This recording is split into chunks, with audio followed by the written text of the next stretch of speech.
The Banquet. A moment ago, I would have said the food laid out before me was making my mouth water, that it smells wonderful and looks delicious. But upon further inspection, I notice the meat is rotten. The fruit and vegetables have spoiled, and filth from rodents covers the long banquet table. A feet urges me to try a bite. Her head sags on her twisted neck. The rope she used to hang herself with pulls tightly at her throat. Every word she speaks slithers from her gaping mouth. She opens her once beautiful eyes, and they bulge at me, veins bursting. Both Paige and Antelic also partake in the feast. Paige lifts the soup bowl to his lips, and broth oozes from the holes in his chest and abdomen. Antelic spoons his stew into the cavern where his face used to be.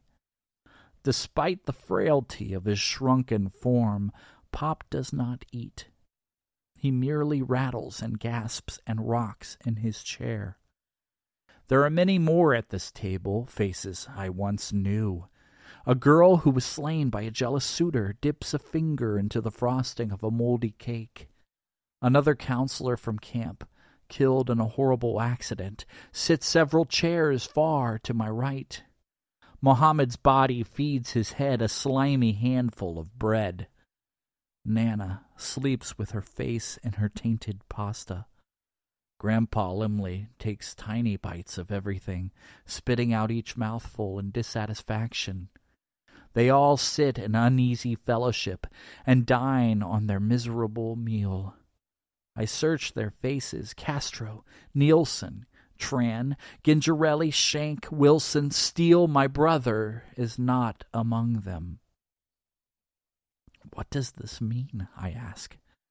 Am I lost? Afeet's head turns unnaturally toward me.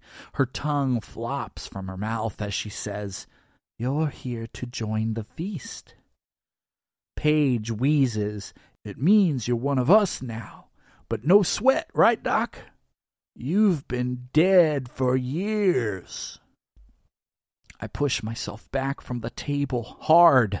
The chair clatters on the floor. The diners shift their attention in my direction. The shambling body that was once a feet lurches toward me, saying, "You can never leave." Stumbling backward, I push myself out the door and blunder aimlessly into a strange wilderness.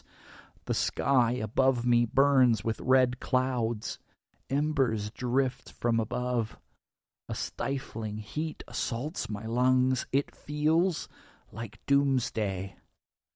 Am I dead? Is this hell? The screen of my phone glitches. Sputtering static obscures the date, but the time remains. 23:59:56.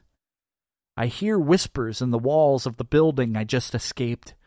Voices coming from a crevice between the stones.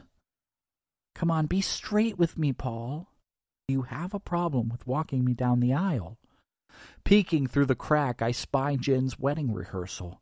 My sister speaks to the man I was only yesterday. I'm just tired, he lies. But you're okay with it, right? He shrugs, not even trying to hide his disdain for the role he's graciously being asked to play. Did you ask Dad? Oh, come on. You've been more of a father to me than Daryl, and you know it. Have you thought about having Tom's father do it? I don't want Bill. I want you. Without even looking her in the eye, he nods like a mute and searches for a way out of the conversation. I'm embarrassed by the fact that yet again I've only noticed the wall between my sister and myself once I've seen my demeanor from a third-person perspective.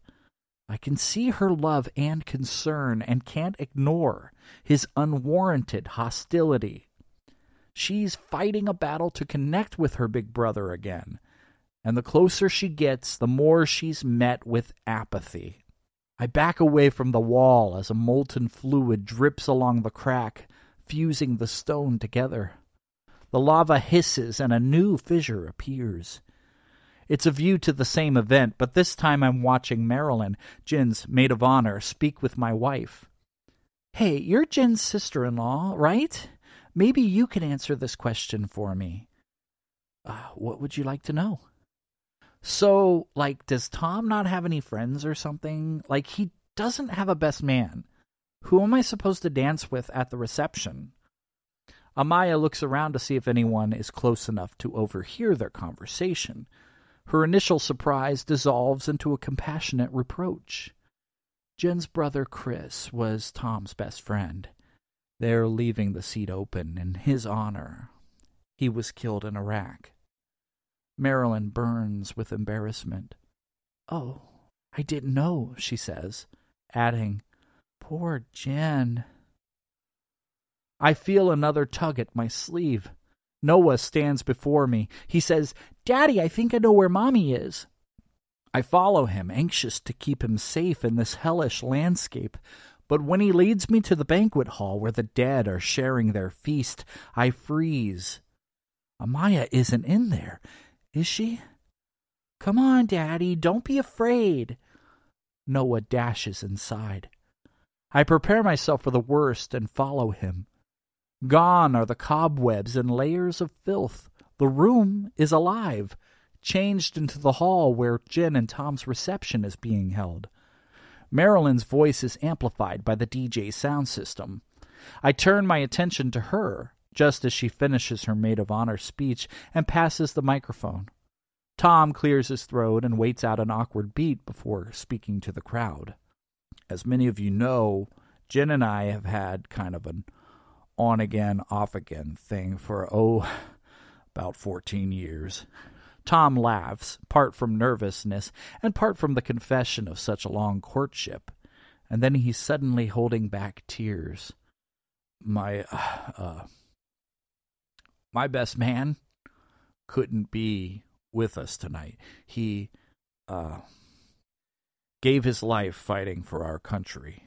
Shortly after Jen and I started dating the first time. Jen tries to lift the mood, echoing "the first time" as though it was the punchline to a joke. Every person in the room gives a good-natured laugh and then falls silent. Every person, that is, except the drunk man opening the door, inviting winter inside with him. He clatters silverware as he finds an unclaimed glass of champagne.